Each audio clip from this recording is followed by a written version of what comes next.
बहुत साल पहले पर्शिया के एक शहर में कालीन का एक व्यापारी रहता था। उसके दो बेटे थे। बड़े बेटे का नाम कासिम था और छोटे का अली बाबा।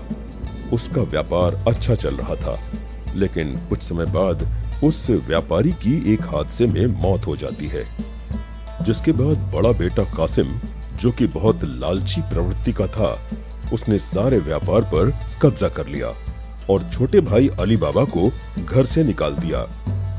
उसके बाद अली बाबा और उसकी बीवी मर्जीना दूसरी जगह जाकर रहने लगे और गरीबी में जीवन बिताने लगे। एक दिन, भाईजान इतने नीच निकलेंगे ये तो मुझे अंदाजा भी नहीं था। इतना अच्छा कारोबार था हमारे अब्बू का। अगर कासिम भाई चाहते तो हम दोनों मिलकर अपने कारोबार को आगे बढ़ा सकते और अपने अपने परिवार का अच्छे से जीवन यापन कर सकते थे। पर पता नहीं क्यों हमारे भाईजान की बुद्धि पर पत्थर पड़ गए। सारा कारोबार खुद ही हड़प लिया और एक बार भी अपने छोटे भाई के बारे में नहीं सोचा। मैं कभी भाईजान को माफ नहीं कर पाऊंगा। अब दुखी होकर क्या फायदा? आप ये सोचो कि आगे क्या करना है, अब कैसे जिंदगी गुजरेगी, क्या करेंगे आप, ये तो सोचिए। भाईजान और भाभी तो ऐश की जिंदगी जी रहे हैं, हमारा तो कुछ पता ही नहीं कि क्या होगा जीवन में। मेरे पास तो सिर्फ ये 3 गधे हैं। इन गधों को रोज जंगल ले जाकर वहाँ सूखी लकड़ियों को बटोर कर इन गधों पर लाद दिया करूँगा और फिर इन लकड़ियों को शहर में लाकर बेचकर जो भी पैसा मिलेगा उनसे हम काम चलाएंगे। अली बाबा अपने 3 गधों के साथ जंगल में जाकर लकड़ियां काट कर लाता और उन लकड़ियों को बेचकर अपनी बीवी और बच्चों का पालन पोषण करता था। ये सब ऐसे ही चल रहा था कि एक दिन अली बाबा जंगल में लकड़ियां काट रहा था तो उसने 40 घुड़सवारों को जंगल में से गुजरते हुए देखा। वो एक पेड़ के पीछे छिपकर ये सब देखने लगा। उसने देखा कि उन सभी घुड़सवारों के साथ एक पोटली थी और उनके पास एक खंजर भी था, जिससे अली बाबा समझ गया कि ये सब चोर हैं। वो उन सभी को देख ही रहा था कि तभी वो सब 40 चोर एक छोटी सी पहाड़ी के सामने आकर रुक गए। उन चोरों के सरदार ने पहाड़ी के सामने जाकर खुल जा सिम सिम बोला, जिसके बाद पहाड़ी में से एक खुफिया दरवाजा खुल गया और सारे के सारे चोर अंदर चले गए और वो दरवाजा बंद हो गया। ये सब देखकर अली बाबा बहुत हैरान हो गया। वो उस पहाड़ को ऐसे ही कुछ समय तक देख रहा था कि वो खुफिया दरवाजा और उसमें से वही 40 चोर बाहर निकले। बंद हो जा सिम सिम। उसके बाद वो खुफिया दरवाजा बंद हो गया और 40 चोर वहां से चले गए। अरे बाप रे, ये मैं क्या देख रहा हूँ? ये ख्वाब है या हकीकत? इतने सारे चोर एक साथ। इस गुफा के सामने पहुंचते ही चोरों के सरदार ने कुछ बोला था और गुफा के मुहाने की चट्टान हट गई थी। क्या था ये? हाँ, खुल जा सिम सिम। चल के देखा जाए, शायद ये चोर अपना चोरी किया हुआ माल इसी गुफा में रखते होंगे। अली बाबा को बहुत जानने की इच्छा हुई कि आखिर उस दरवाजे के अंदर है क्या। वो ये जानने के लिए उस पहाड़ के पास गया और जो चोरों के सरदार ने शब्द बोले थे वही बोलने लगा, खुल जा सिम सिम। उसके ये बोलने के बाद दरवाजा फिर खुल गया और अली बाबा गुफा के अंदर चला गया।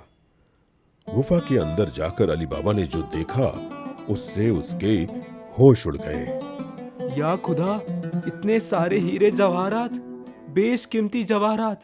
यानी मेरा शक सही था। यहाँ सभी चोर अपना चोरी किया हुआ माल लाकर इस गुफा में ही रखते हैं। एक काम करता हूँ, थोड़ी सी सोने की अशर्फियाँ और कुछ जवाहरात अपने साथ ले चलता हूँ। चोरों को कुछ पता थोड़ी ना चलेगा। आया हूँ तो कम से कम कुछ लेकर ही जाऊँ। मर्जीना भी ये सब अशर्फियाँ और जेवर देखकर खुश हो जाएगी। उसने कुछ सोने के सिक्के एक पोटली में भरे और बंद हो जा सिम सिम बोलकर उस गुफा का दरवाजा बंद करके वहां से चला आया। मर्जीना, मर्जीना देखो, मैं आज तुम्हारे लिए कुछ ऐसा लाया हूँ जो तुमने कभी ख्वाब में भी नहीं सोचा होगा। ऐसी चीज जिसे लाने में पूरा जन्म ही निकल जाएगा। खुदा कई बार हमें कुछ ऐसा दे देते हैं जो हम उनसे कभी मांगे ही नहीं। अरे ऐसा भी क्या ले आए? क्या सोना चांदी या कोई खजाना हाथ लग गया तुम्हारे? बस कुछ ऐसा ही समझ लो। खुदा ने ऐसा छप्पड़ फाड़ कर दिया है जिसे मैं संभाले भी संभाल नहीं पा रहा हूँ। जल्दी इधर आओ मर्जीना, आओ देखो तो सही।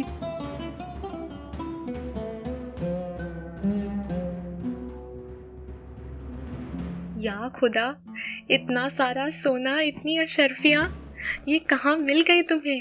तुम चोरी करके लाए हो क्या? देखो, अगर तुमने चोरी की है तो इसका अंजाम बहुत बुरा होगा।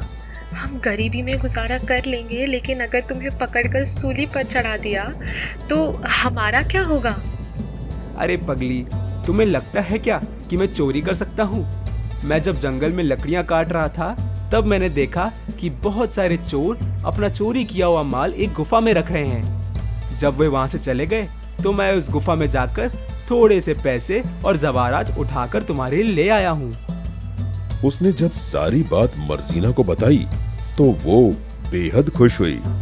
फिर अली बाबा ने कहा, अब एक काम करो मर्जीना, तुम जल्दी से जाकर कासिम भाई के घर जाओ और तराजू और वजन ले आओ। किसी को कुछ भी पता नहीं लगना चाहिए। हम सारा सोना वजन कर रख देंगे। धीरे से इसे थोड़ा थोड़ा कर बेच दूंगा और पैसा लाता रहूंगा। मर्जीना तभी कासिम के घर गई और उसकी बीवी से तराजू अनाज तोलने के लिए मांगा। तब कासिम की बीवी बहुत चालाक औरत थी। उसको शक हुआ।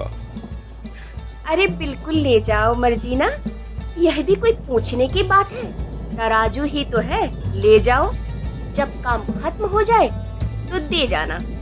ऐसे मत पूछो जैसे मैं कोई पराई हूँ और मना कर दूंगी। तुम्हारा ही घर यह भी है, जो चाहे ले जाओ। इन गरीबों के पास इतना अनाज कहाँ से आया? तब उसने तराजू के नीचे थोड़ा सा गोंद लगाकर उसको दे दिया। रात को अली बाबा और मर्जीना ने सोने के सिक्के और जवाहरात तोले और सुबह वो तराजू कासिम की बीवी को लौटा दिया। कासिम की बीवी ने जब तराजू उल्टा करके देखा तो उसे एक सोने का सिक्का उसमें चिपका हुआ दिखाई दिया। उसने ये बात अपने पति को बताई। बस अपना कारोबार बढ़ाओ, रोज दुकान पर जाओ और घर आओ, बस। और इधर आपके भाईजान सोने में खेल रहे हैं, सोने में। कल मर्जीना आई थी मुझसे तराजू लेने, कह रही थी अनाज तोलने के लिए तराजू चाहिए। मुझे शक हुआ तो मैंने नीचे थोड़ा सा गोंद लगाकर उसे तराजू दे दिया। और देखो, तराजू के नीचे सोने की अशर्फी चिपकी हुई है। ये क्या कह रही हो? अली बाबा के पास सोने की अशर्फी कहाँ से आएगी भला? ना वो ऐसा कोई कारोबार करता है और ना ही कोई उसकी मदद करने वाला है। लेकिन जब ये अशर्फी तराजू के नीचे चिपकी है तो पता तो लगाना पड़ेगा, आखिर माजरा क्या है।